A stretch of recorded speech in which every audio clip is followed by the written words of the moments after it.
Students, आज हम बताएंगे ज्योग्राफी में पृथ्वी की गति के बारे में, जो कि बहुत ही सिंपल और सरल लैंग्वेज में लिखे है और अपना तरीका से लिखे है, ठीक है ना, जो कि एक बुक में नहीं दिया रहता है। तो यहाँ पर हम बताते हैं पृथ्वी की गति के बारे में, ठीक है ना। तो पृथ्वी की गति के बारे में बताते हैं कि पृथ्वी की जो गति होती है दो प्रकार की होती है, घूर्णन गति और परिक्रमण गति। तो घूर्णन गति और परिक्रमण गति होती है पृथ्वी की। कहने का मतलब घूर्णन गति क्या होता है, पृथ्वी जो है वो दो टाइप का गति करता है, एक अपना अक्ष में गोल गोल घूमता है उसे हम लोग घूर्णन गति कहते हैं, अब जो सूर्य के चारों ओर घूमती है तो उसे हम लोग परिक्रमण गति कहते हैं। और इससे जितना क्वेश्चन बनता है ना हम यहाँ लिखे हैं, और परिक्रमण गति से जितना क्वेश्चन बनता है एक जगह लिखे हैं, ठीक है ना। तो सबसे पहले बताते हैं घूर्णन गति के बारे में। घूर्णन गति के बारे में बताते हैं कि क्या होता है, इससे क्या क्वेश्चन बनता है, ठीक है ना। तो सबसे पहले यहाँ लिखे हैं कि घूर्णन गति क्या होता है, जब पृथ्वी अपना अक्ष पर घूमती है, पृथ्वी जो है अपना अक्ष पर गोल गोल घूमती है तो उसे हम लोग कहते हैं क्या, घूर्णन गति। और यहाँ पर लिखे हैं परिक्रमण गति में, जब पृथ्वी सूर्य के चारों ओर घूमती है तो उसे हम लोग कहते हैं क्या, परिक्रमण गति। और यहाँ पर अगला लिखे क्वेश्चन कि घूर्णन गति, मतलब शॉर्ट में लिखे, थोड़ा समझना है, ठीक है ना, कि पृथ्वी का जो घूर्णन गति है 1674 किलोमीटर पर आवर है, या फिर 1600 किलोमीटर पर आवर भी दिया रहता है कोई बुक में, ठीक है ना। तो 1674 किलोमीटर पर आवर कहने का मतलब एक घंटा में 1674 किलोमीटर घूम जाता है कौन, पृथ्वी।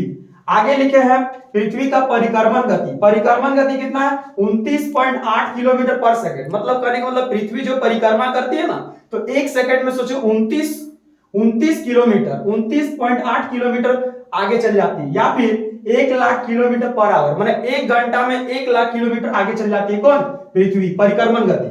आगे लिखे इसका अगला क्वेश्चन की घूर्णन, एक घूर्णन का मतलब पृथ्वी का जो एक घूर्णन होता है वो 24 घंटा में पूरा होता है। एक जो घूर्णन गति होता है ना वो 24 घंटा में पूरा होता है, अर्थात एक दिन में, ठीक है ना। और यहाँ लिखे है पृथ्वी का जो परिक्रमण गति होता है, मतलब एक परिक्रमा 365 दिन 6 घंटा लगता है, 365 दिन 6 घंटा, ठीक है ना। पूरा कंप्लीट 365 दिन नहीं, 365 दिन 6 घंटा।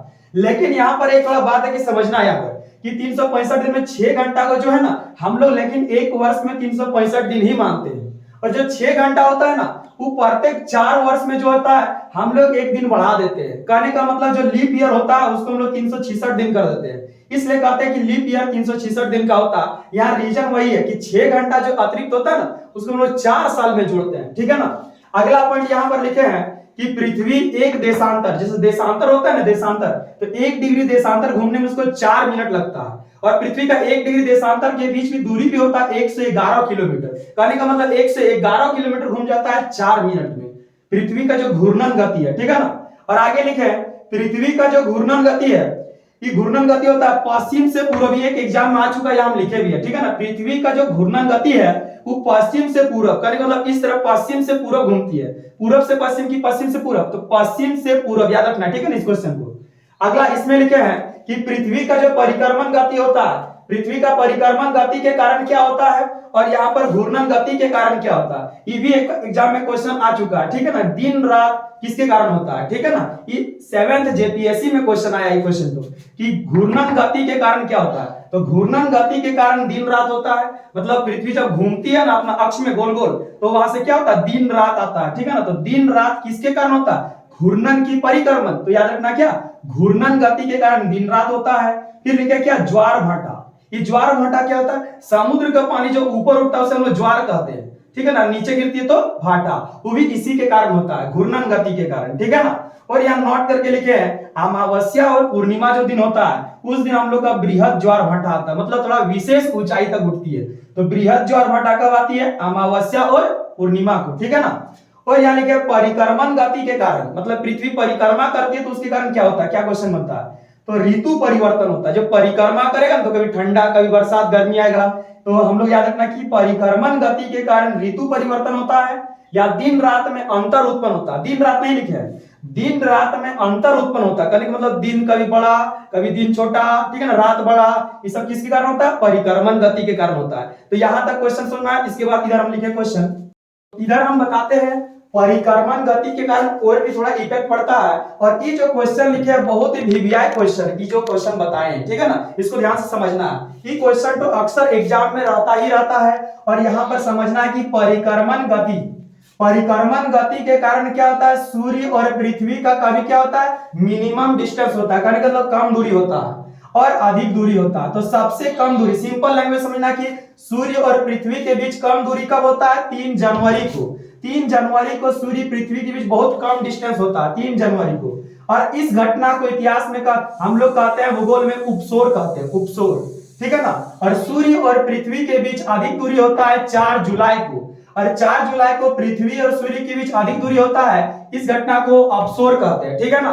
अपसोर, कभी एग्जाम में ऐसे भी क्वेश्चन आएगा कि अपसोर की घटना कब होती है, डेट देगा तो होगा क्या? 4 जुलाई। तो अपसोर, अप मतलब दूर भी होता है, ठीक है ना। याद रखना, सूर्य और पृथ्वी के बीच अधिक दूरी कब होता है? 4 जुलाई को, ठीक है ना। अपसोर की घटना उसको कहते हैं।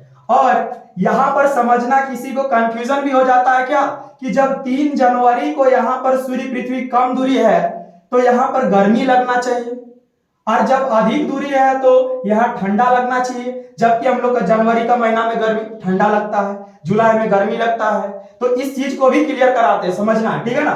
कि जो यहां पर सूर्य है और यहाँ सामने पृथ्वी है, तो गर्मी क्यों नहीं लगती है? तो इसका रीजन यही है कि जो सूर्य जो है फोकस जब मारता है तो दक्षिणी ध्रुव में फोकस मारता है। उस टाइम सूर्य जो है दक्षिणी ध्रुव का पैरेलल होता है। लेकिन जब सूर्य यहाँ पर होती है तो उस टाइम सूर्य का किरण जो है पैरेलल मतलब सीधे उत्तरी ध्रुव की ओर लगता है। मतलब जिधर भारत है ना, उधर कर्क रेखा की ओर पैरेलल आता है, जिस कारण हम लोग को यहाँ पर गर्मी लगता है।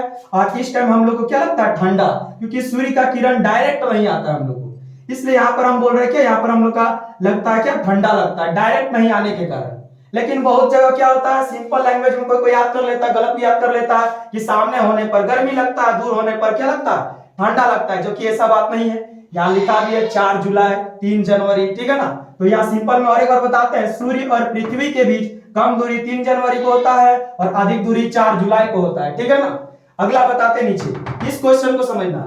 फिर बताया कि परिक्रमण गति के कारण ही, यहाँ पर इस चीज को समझना है कि सूर्य जो होता है, जब सूर्य जो होता है कर्क रेखा के समांतर कब होता है? विषुवत रेखा के समांतर कब होता है? ठीक है ना। मकर रेखा के समांतर कब होता है? कहने का मतलब सूर्य का जो रोशनी है कर्क रेखा के पैरेलल कब होता है, ठीक है ना। तो यहाँ लिखे 21 जून को सूर्य जो है कर्क रेखा के समांतर होता है। थोड़ा शॉर्ट लैंग्वेज में छाप दिए, ठीक है ना। समझना, सूर्य जो है कर्क रेखा के समांतर होती है। और इस दिन याद रखना कि इधर भारत यहीं पड़ता है, ठीक है ना, कर्क रेखा इधर। तो इस दिन हम लोग का दिन बड़ा होता है और रात छोटा होता है। जब हम लोग का इधर सूर्य फोकस मारता है तो याद रखना क्या, दिन बहुत बड़ा और रात बहुत छोटा होता है, ठीक है। अगला आता है हम लोग विषुवत रेखा। तो सूर्य विषुवत रेखा के समांतर कब होता है? ये क्वेश्चन भी रहता है एग्जाम में चारों आ चुका है, ठीक है ना। तो सूर्य विषुवत रेखा के समांतर कब होता है? तो 2 बार, 21 मार्च 23 सितंबर, 21 मार्च 23 सितंबर। और इस दिन यहाँ लिखा है क्या कि भारत जो होता है ना, भारत में दिन रात बराबर होता है। मतलब 12 घंटा का दिन, 12 घंटा का रात। जब सूर्य यहाँ पैरेलल होता है तो 12 घंटा का दिन होगा, 12 घंटा का रात होगा, ठीक है ना। फिर आगे लिखे हैं, सूर्य जो है मकर रेखा के समांतर कब होती है? तो मकर रेखा के समांतर कब होती है? याद रखना 22 दिसंबर को, शॉर्ट में 22 दिसंबर को सूर्य मकर रेखा के समांतर होती है। या अलग से भी क्वेश्चन देगा, हम लोग का भारत में रात बड़ा दिन छोटा कब होता है? आंसर होगा 22 दिसंबर, ठीक है ना। 22 दिसंबर को हम लोग का रात बड़ा दिन छोटा होता है, ठीक है ना। इसी के साथ पृथ्वी का गति का चैप्टर खत्म होता है। वीडियो अच्छा लगे तो उसे लाइक और कमेंट कीजिए, अपने दोस्तों को शेयर भी कीजिए, ताकि हम इस तरह का वीडियो और भी बनाएंगे, ठीक है ना। Thank you.